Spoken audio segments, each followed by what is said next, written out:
Hello everyone. Hope you are doing well. I am Akshay Parmar, Assistant Professor at LJ Institute of Engineering and Technology.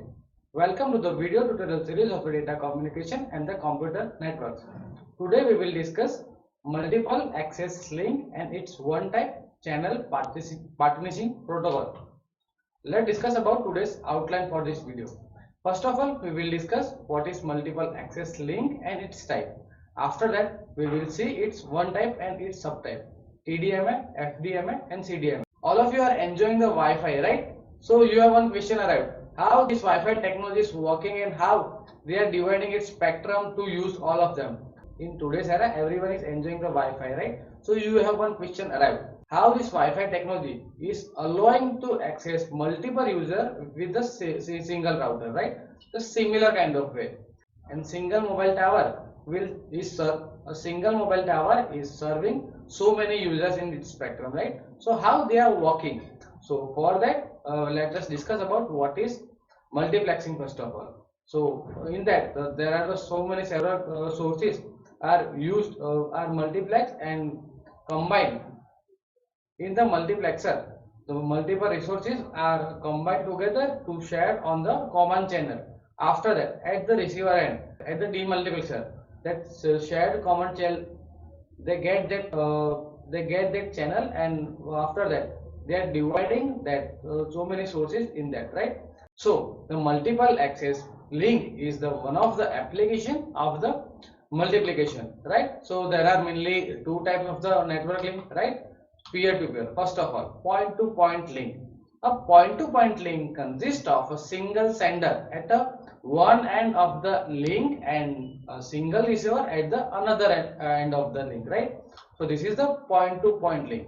After that, the another type of the network where the broadcast link is there, right? So what do you mean by the broadcast list? A broadcast link can have multiple sending and receiving nodes, and all nodes are connected to the same single and shared broadcast channel, right? As you can observe that in the telephone network, in the cellular network, and in the Wi-Fi network, like that, right? So they are the broadcast link. Where point to point link is whenever you are sending mobile to mobile transfer, right? So just like an Bluetooth technology, right? So this is the point to point link and the broadcast link that we have seen, right? So the term broadcast is used here because when any one node transmit a frame, the channel broadcasts the frame to on each of the nodes receiving a copy, right? So whenever you are sending a data in the broadcast link, every receiver is receiving that nodes, right? And after with the destination address,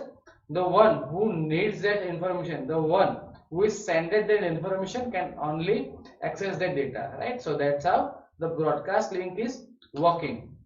After that, let's see its type, right? So category of the multiple access, there are mainly three categories of the multiple access protocol. First of all, the channel partitioning protocol, right? So in the channel partitioning protocol, there are several in that it divides a channel into the smaller pieces such as a time slots, frequency slots. In this channel partitioning protocol, we divide the channel into the smaller pieces. That pieces can be in the terms of time slot, in the terms of the frequency slot, or in the term of load, or in the term of code slot, right? So that's how the channel partitioning protocol is working. It allocated a piece to the node for the exclusive use, right? So whenever the one piece of the time slot or the frequency slot or the code slot is there, they are assigning to the one sender and one receiver, right? So that allocate that piece to node for exclusive uses, right? So example of the channel partitioning protocol are TDMA, the time division multiple access, right? So in that the channel is divided into the time slots, right? After that, the another type is FDMA, the frequency division multiple access. In that the channel is divided into the smaller pieces of the frequency ranges, right? So in that the frequency range is assigning to the channel, right? And after that, the last one is the CDMA, the code division multiple access. So this is about the channel partitioning protocol. After that, the another type is that. So what is that? That is the random access protocol. In that, the channel is not divided and allow the collision, right? So in that, the channel is not divided and allow collision.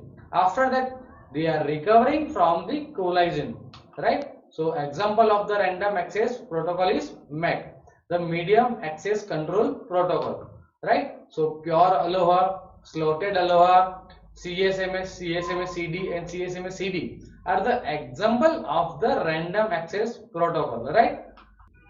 And the third type of the multiple access link is taking turns protocol, right? So nodes takes turns, but nodes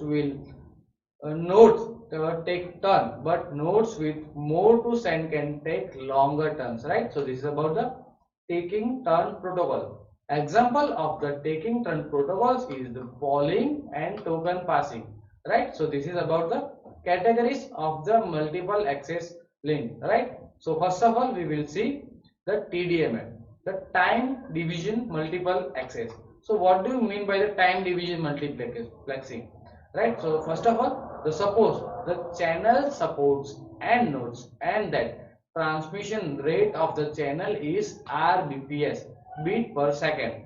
So in the time division multiple access, it divides time into the time frames and further divides each time frame into the n time slots, right? So that's how the TDMA is working.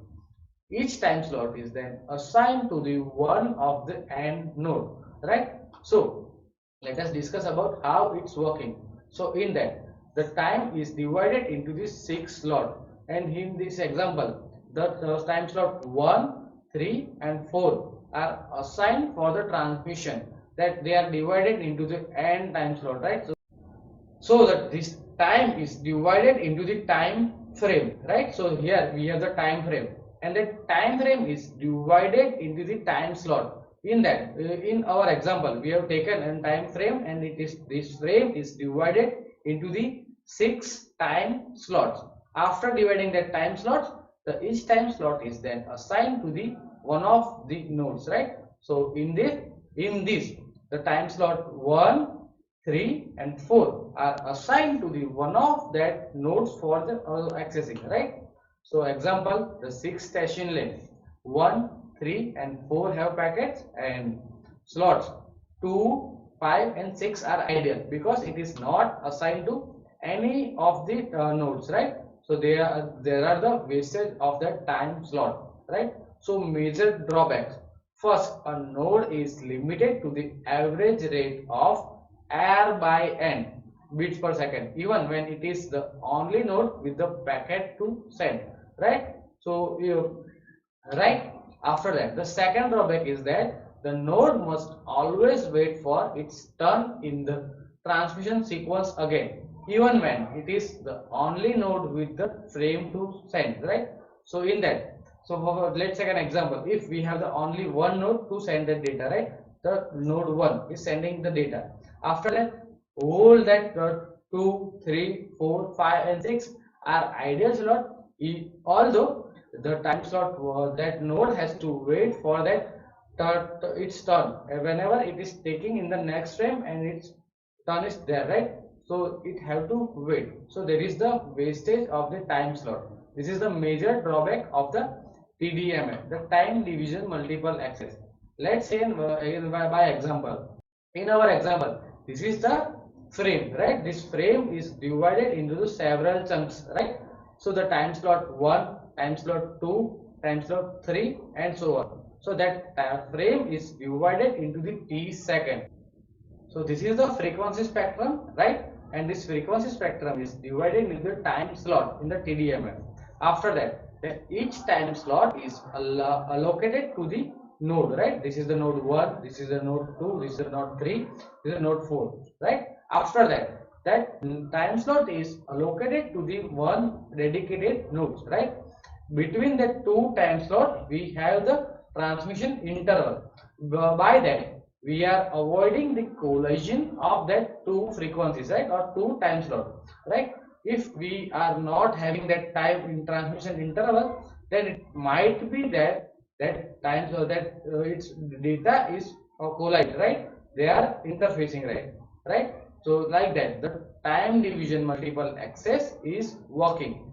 In that, the users or nodes are having its particular time slot for the transmission, right? After that, they have to wait for the next turn. In the next frame they are having its time slot, right? So that's how the time division multiple access is working, right? That's how the TDMA is working in real life. After that, the frequency of the 2 kilohertz, right? So the TDMA is working in the second generation in the GSM, GPRS and Edge, right? So in that, that slot is divided, right? So we are in that we are dividing that time slot into the we are dividing that frame into the 9 in the time slots, right? 0, 1, 2, 3, 4, 5, 6 and 7, right? So so time slot 0 is work as a transmission interval, and after that the 0, 1, 2, 3, 4 are working there, right? So that time slots are assigning to the dedicated node, right? So after that, whenever the next frame is there, the nodes are having the same number of the time slot, right? So the channel is could support only the 8 active user at a time. The TDMA is the application. The second generation of the GSM, GPRS, and Edge are using the TDMA technology, right? The time division multiple access. After that, let's move forward about the FDMA, the frequency division multiple access. So what do you mean by the FDMA and where it is used, right? So and how it is working. So in that, in our TDMA, we are dividing the time into the smaller number of the interval, right? So we are dividing that time frame into the time slot. In that, in the FDMA, in the frequency division multiple access, the channel spectrum is divided into the frequency band, right? So each station is assigned a fixed frequency band, right? After that, unused transmission time in the frequency band goes idle, right? As we are as we have seen in the TDMM, that unused time slot are that unused time slots are goes idle. Like that, unused transmission time in the frequency band goes idle, right? For an example, 6 station length 1, 3 or 4 have the packets and frequency band 2, 5 and 6 are idle, right? So this is the FDM cables, right? After that, we are sending the data through that, right? So in that there are the so many frequency ranges in that. So this is the higher frequency, middle frequency and lower frequency, like that. So that frequency is divided into the number of frequency bands, right? So we have the 6 station length. So we have the frequency 1, frequency 2, frequency 3, frequency 4, frequency 5 and frequency 6, right? So whenever we want to send the data using the FDMF, that one dedicated frequency range is assigned to the node. Why that node can transmit its data in that frequency range only, right? So there are the 6 frequency bands. In our example, that node 1, 3 and 4 is having the packets to send. So they are occupying that frequency range. It is assigned to them. After that, the frequency band 2, 5 and 6 are not having any data to send. So they goes idle in that, right? So that's how the frequency division multiple access is working, right? So in real life example, let's say an example, this is the frequency range, right? So we are dividing that frequency range into the smaller number of parts. This is the frequency 1, this is the frequency 2, this is the frequency 3 and this is the frequency 4, right? So frequency spectrum is divided into the number of the frequency ranges, right? And after that nodes are assigned that dedicated frequency range for the transmission. For an example, that user 1 is having the frequency range of 1, user 2 is having the frequency range 2, user 3 is having the frequency range 3, and user 4 is using the frequency range 4, right? So all the users have the different kind of frequency ranges. and between them there are the frequency interval also. So by that we are avoiding the collision of the data, right? So that's how the frequency division multiple access is working.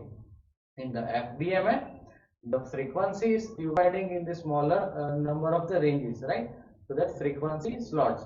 In the TDMA, that time is divided into the smaller number, that time frame is divided into the time slot. And in the FDMA, that frequency spectrum is divided into the frequency slot. And that frequency slot is allocated to the different number of the users or different number of the nodes, right? So that's how the FDMA is working. After that, let's see the CDMA, the code division multiple access. So what do you mean by the code division multiple access? The CDMA assigns a different code to the each node, while TDMA and FDMA assigns time slot and the frequency slots respectively. Right? So as we have seen how the TDMA is assigning the time slot to the nodes and how the FDMA is assigning the frequencies to the that nodes, right? So each node then use is its unique code to encode the data bits it is sent, right? So after that, if the code are chosen carefully, CDMA networks have the wonderful property that different nodes can transmit simultaneously, right? So in our example, we have seen in the TDMA, the nodes have to wait for the several time, right? The ideal time for they are waiting there, right? But in the code division multiple access, if the codes are chosen carefully, the CDMA networks can have the wonderful property that different nodes can transmit the data simultaneously. The respective receiver correctly receive the sender's encoded data bits in the spite of interfacing transmission by other node, right? For an example, the CDMA is used in the military and widespread civilian use, right? Particularly in the cellular telephony, right? So because CDMA is used so tight to the wireless channel, right? So that's all about today's session. Thank you for the watching.